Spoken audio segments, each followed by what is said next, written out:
Ok. Alors Matthieu 5.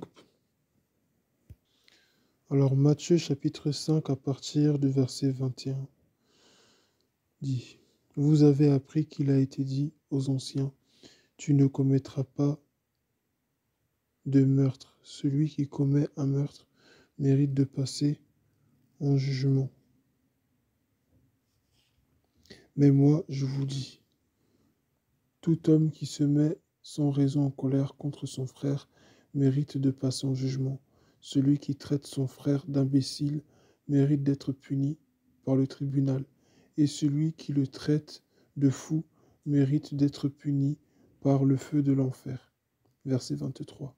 Si donc tu présentes ton offrande vers l'autel, et que là, tu te souviennes que ton frère a quelque chose contre toi, laisse ton offrande devant l'autel et va d'abord te réconcilier avec ton frère, puis viens présenter ton offrande. Mets-toi rapidement d'accord avec ton adversaire pendant que tu es en chemin avec lui, de peur qu'il ne te livre au juge, que le juge ne te livre à l'officier de justice et que tu ne sois mis en prison. Verset 26. Je te le dis en vérité, tu n'en sortiras pas avant d'avoir remboursé jusqu'au dernier centime. Amen. Lorsque nous péchons, nous nous mettons sous la loi, sous le joug de l'ennemi. Amen.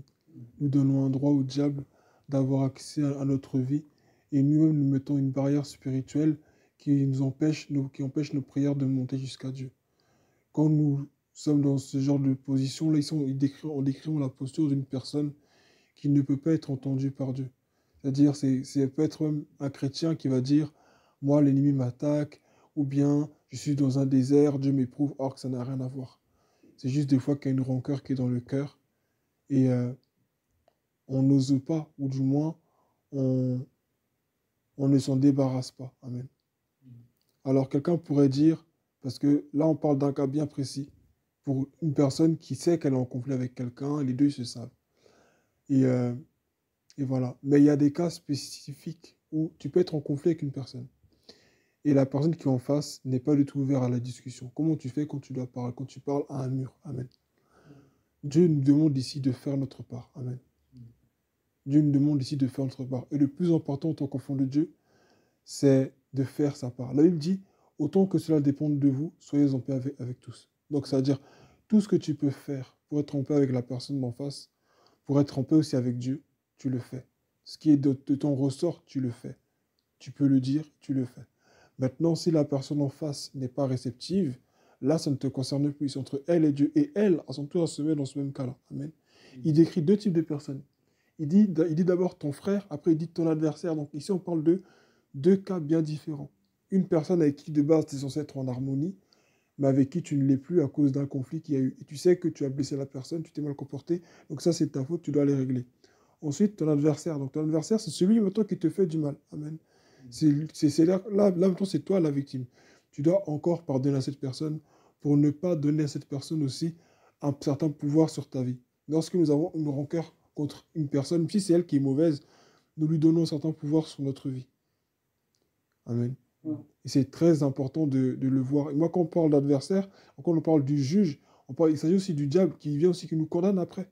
Le diable qui a un certain droit. La Bible dit, dans le Colossiens chapitre 2, verset 14, il a effacé tout acte qui nous condamnait par ses prescriptions. Il a effacé ou bien il a annulé en le clouant à la croix. Donc, quand Jésus est venu pour nous, c'est pour qu'on soit libre.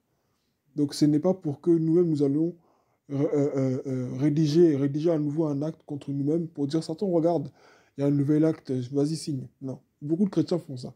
Et ils disent, non, il y a des portes qui sont ouvertes dans ma vie, c'est les parents du village qui m'attaquent. Or, des fois, la délivrance, elle n'est pas dans les prières de combat, elle est juste dans une prière de repentance. Tout simplement. Le simple fait de reconnaître que j'ai mal fait, je dois rectifier ma manière de marcher, ma délivrance, elle est là.